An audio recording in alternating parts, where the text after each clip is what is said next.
when you invest into Babylon 5, the best way is that you start with a starter pack. The game comes with 4 different starter packs. They come with in these blue boxes. These are from the Premier Edition, means that it's the first printing of the game. Down here you can see that this is an Earth 60 card starter deck.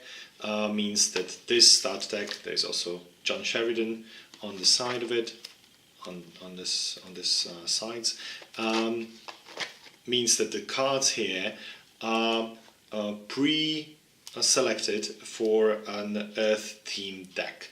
All Earth starter decks are the same.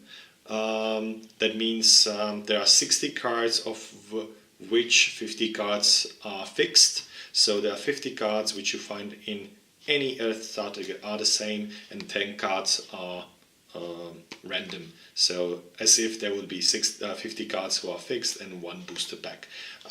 This is the same for the Minbari, for the Narn and for the Centauri starter packs, that there are also 60 cards in each, and 50 cards of those are always fixed. So for example, any Narn starter pack has the same 50 cards in this starter pack, and 10 cards which are random.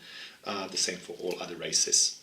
So these were the first starter packs in game, which you could buy. So there are 4 of them for the 4 main races.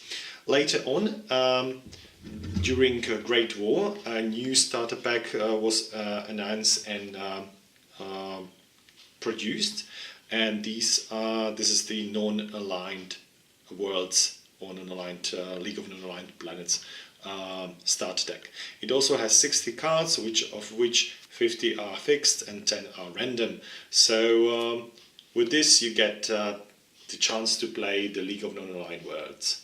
So this is another chance of you to play the game. And the last one, which are the real starter pack, one of the real starter packs, was the Psycorps starter pack with 60 cards, 50 of them again fixed and 10 random. So those are the 3 which could start your game, which you could start your game with. There was another one which was part of the Great War set, but it was not a real starter pack. Or starter deck. It was called the Opposing Factions, Opposition Factions, if I recall correctly, and it had just a 50 or 60, I'm not sure, fixed cards, of which you couldn't have played it as a single starter pack. You couldn't have used it right away. It just expanded the universe with 4 other homeworld ambassadors, because in each of those starter packs you have 1 ambassador. Well, in the non-aligned worlds, as the way goes, there are several ambassadors of different species within the non-aligned world, which you could choose which one you play with. So this is a bit of a special one. But in, for example, Earth, there was Jeffrey Sinclair. In Minbari there was Delenn. In Narn there was Jakar, and in the Centauri starter pack there was Londo.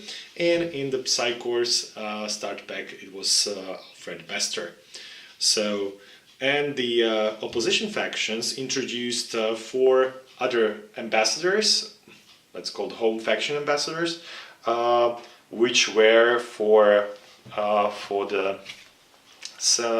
example, William Morgan Clark for the human faction. They're also called home faction ambassadors, means that they represent the home worlds and kind of stand against the Babylon 5 ambassadors. So this was William Morgan Clark for Earth, it was Neroon for Minbar, and Lord Reefa for the Centauri, and for the Narn it was Nafar as the opposite to Jakar. So you could have played those 2.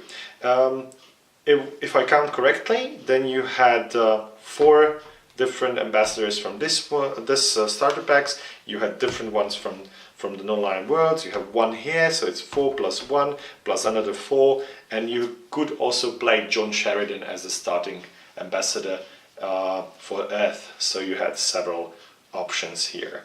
Alone for the Earth faction or Earth race, you could play William Morgan Clark or Geoffrey Sinclair or Alfred Best at the same time at the one table, which kind of would represent an Earth-specific game, for example.